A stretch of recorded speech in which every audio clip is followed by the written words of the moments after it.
السلام علیکم۔ فارسی کورس کا چھٹا سبق دیکھتے ہیں۔ حروف جار۔ حروف جار کو حروف ربط بھی کہتے ہیں۔ یہ مختلف الفاظ میں ربط ظاہر کرتے ہیں، جیسے با قسم کے لیے، سمت بتانے کے لیے، ساتھ کے معنی میں، پر اوپر کے معنی میں، سے کے معنی میں، کو کے معنی میں، صرف با زبر با یا بے کے ساتھ ہے کا استعمال کرتے ہوئے با، ٹھیک ہے۔ جیسے با خدا، یہاں پہ قسم کے لیے ہے، خدا کی قسم، ٹھیک ہے۔ اور بے الف با ساتھ کے معنی میں اور والا کا معنی میں، ٹھیک ہے۔ جیسے با خدا کہیں گے تو خدا کے ساتھ، با خدا کہیں گے، با کو چھوٹا رکھیں گے تو خدا کی قسم۔ با حیا والا، با شعور اور دیگر ایسے بہت سے الفاظ بنتے ہیں۔ در اندر، میں کے معنی میں، جیسے در اصل، اصل میں، در حقیقت، حقیقت میں، در پردہ، پردے کے اندر یا پردے میں۔ در کا ایک اور معنی ہے دروازہ، ٹھیک ہے، جیسے در بدر استعمال ہوتا ہے۔ بر اوپر، پر کے معنی میں استعمال ہوتا ہے، جیسے بر وقت، وقت پر، بر محل، دروغ بر گردن راوی، ٹھیک ہے، کہ جھوٹ روایت کرنے والے کی گردن پر۔ ہر بر کا ایک معنی پھل بھی ہے، جیسے برخوردار، اور بر کا ایک معنی خشکی کا علاقہ بھی ہے، جیسے بحر و بر یا بر اعظم۔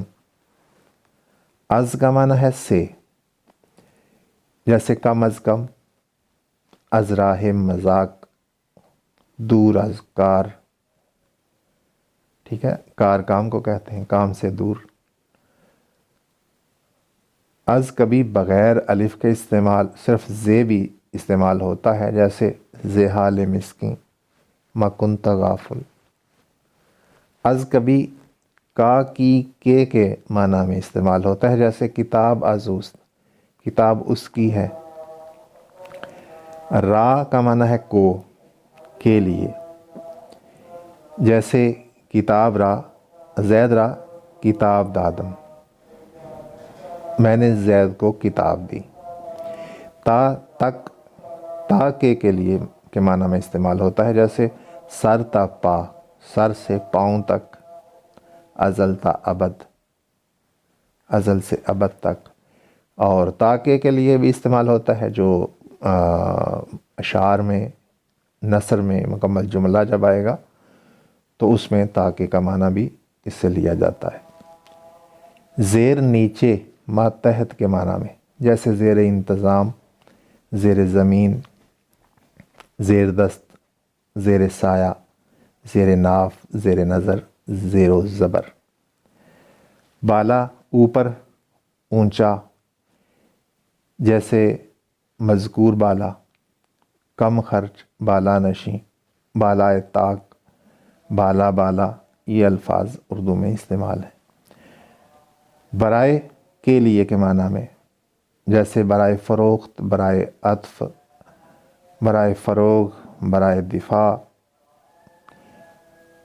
نوٹ: عام طور پر ایک ترکیب برائے مہربانی بولی جاتی ہے، یہ غلط ہے، درست ترکیب براہ مہربانی ہے۔ ورا، ورائے، بلند، اونچا، پرے، سے قطع نظر، ان معنوں میں استعمال ہوتا ہے۔ برون یا بیرون، باہر، جیسے بیرون ملک، بیرونی روابط۔ درون یا اندرون، اندر، میں کے معنی میں استعمال ہوتا ہے، جیسے درون میں، درون خانہ، اندرونی معاملات۔ پیش، سامنے، آگے کے معنی میں استعمال ہوتا ہے۔ پیش سے بننے والے کچھ الفاظ یہاں پہ دیے گئے ہیں۔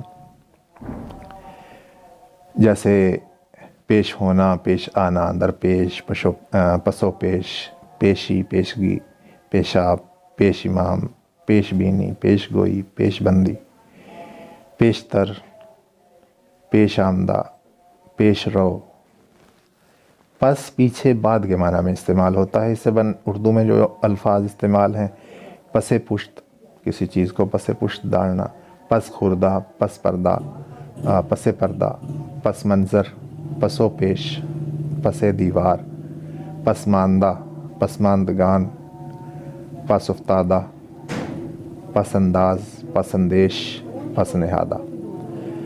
دوران، عرصہ یا وقت کے اندر، جیسے دوران پرواز، دوران سفر، دوران نماز۔ حروف شرط، گر، اگر، اگر کے معنی میں استعمال ہوتے ہیں۔ گر قبول افتد زہے عز و شرف۔ حروف وصل، جیسے حروف وصل دو جملوں کے درمیان ربط اور تعلق ظاہر کرتے ہیں۔ لیکن کے معنی میں، ولے، لیکن، مگر کے معنی میں، لہٰذا، اس لیے، تاہم، پھر بھی، بائیں ہما، اس سب کے باوجود، پس، بس کے معنی میں، اس لیے، بہرحال کے معنی میں۔ غالب کا ایک شعر ہے، گرچہ ہے کس کس برائی سے ولے بائیں ہما، ذکر میرا مجھ سے بہتر ہے کہ اس محفل میں ہے۔ تو بائیں ہما کی یہ مثال ہے۔ حروف وجہ و حاصل، کہ، چونکہ، تا کے، تعاں کے، پس، کسی کام کا سبب، وجہ بیان کرنے کے لیے استعمال ہوتے ہیں۔ من تو شدم، تو من شدی، من تن شدم، تو جان شدی، تا کس نہ گوید بعد ازیں، من دیگرم، تو دیگری۔ تا کا ایک اوپر ہم نے معنی پڑھا تھا تاکہ، تو یہاں پہ اس کا معنی تا کا آ رہا ہے، ٹھیک ہے، یعنی تا کے حروف وجہ کی صورت میں تا کا معنی ہوگا۔ حروف نافیہ، نفی کرنے کے لیے، نہ، نے، نخیر، ولے اور بے، نہ، نہیں، مت، بغیر کے معنی میں استعمال ہوتے ہیں۔ بر مزارے ما غریباں، نئے چراغے، نئے گلے، نئے پرے پروانہ سوزد، نئے صدائے بلبلے۔ زیب النساء ایک شہزادی تھی، ان کا یہ شعر ہے۔ شعر میں موجود الفاظ چراغے، گلے، پرے، بلبلے کے آخر میں آنے والی بڑی یہ وحدت کہلاتی ہے، جس کا معنی ایک یا کوئی کیا جاتا ہے۔ یہ بات یاد رکھنے کی ہے، یاد کر لیجئے گا اسے۔ حروف اثبات، بلے، نعم، ہاں، بالکل کے معنی میں، یہ اس بات کے معنی دیتے ہیں۔ حروف ندا، جس سے کسی کو ندا دی جائے، آواز دی جائے۔ حروف ندا دو ہیں، اے، یا، لفظ سے پہلے استعمال ہوتا ہے، جیسے اے عمر، یا خدا، اور الف ندا کا یہ لفظ کے آخر میں آتا ہے، جیسے بادشاہ، بمعنی اے بادشاہ۔ چوں کا معنی ہے مانند، کیسے، کیسے کے معنی میں بھی استعمال ہوتا ہے، اور چو، ہم چو بھی مانند کے معنی میں استعمال ہوتا ہے، جیسے ہم چو ما دیگرے نیست، ہم جیسا کوئی دوسرا نہیں۔ کہ جو ہے تاکہ، کیونکہ، اس لیے کہ، ان معنوں میں استعمال ہوتا ہے۔ جز کا معنی سوائے، جز خدا، پناہ نیست۔ ہر کے، ہر آنکھ کے، آنچے، ہر آنچے، اس کا معنی ہے جو شخص کے۔ اس میں اشارہ، جس سے کسی چیز کی طرف اشارہ کیا جائے، اس میں اشارہ دو ہیں۔ کا معنی ہے یہ یا اس، این کی جمع اینا، ایہا، یعنی یہ سب۔ اینا جانداروں کے لیے استعمال ہوتا ہے اور ایہا بے جانوں کے لیے۔ آں ہے دوسرا اس میں اشارہ، اس کا معنی ہے وہ یا اس۔ آں کی جمع آنا، آہا، ٹھیک ہے۔ اور عام طور پہ آنا جو ہے وہ انسانوں کے لیے اور آہا جو ہے وہ غیر انسان کے لیے استعمال ہوتا ہے۔ فارسی میں بعض الفاظ ملا کر لکھے جاتے ہیں، ملانے کے اس عمل میں کچھ حروف حذف ہو جاتے ہیں اور دیکھنے میں ایک نیا لفظ وجود میں آتا ہے، لیکن ترجمہ انہی ملائے گئے الفاظ کے مطابق ہوتا ہے۔ جیسے نیست، نا است کو جمع کیا ہے، ٹھیک ہے، تو نا است کا معنی ہے نہیں ہے، تو نیست کا معنی بھی نہیں ہے۔ اسی طرح چیست، کیست، کزو کے از او کا مخفف ہے، ازوست، از او است، کو، کاں، کیں، ازیں، چنیں، چنا، ورنہ، ٹھیک ہے۔ تو یہ مخفف ہیں، مختلف حروف سے، حروف رفع سے مل کر بنے ہیں۔ مصادر دیکھیں، استادن کھڑا ہونا، استاید مضارع، برخاستن اٹھنا، برخیزد مضارع، نشستن بیٹھنا، نشیند مضارع، گفتن کہنا، گوید مضارع، شنیدن سننا، شنود مضارع، ساختن بنانا، سازد مضارع، سازیدن بنانا، موافق ہونا، سازد مضارع، رنجیدن آزردہ ہونا، رنجد مضارع، ریختن ریزیدن گرانا، ریزد مضارع، ربودن لے بھاگنا، رباید مضارع۔ اور ان سے بننے والے الفاظ جو اردو میں استعمال ہوتے ہیں یہ ہم الگ ویڈیو لیکچر میں دیکھیں گے۔ اس میں اب اس سبق سے، 5ویں سبق سے کچھ شروع ہو رہے ہیں، بلکہ 6ٹھے سبق سے کچھ اشعار اور کچھ نثر شامل کی جاتی ہے، تو اس میں پہلی بار شامل ہو رہی ہے تو ساتھ ترجمہ دے دیا گیا ہے۔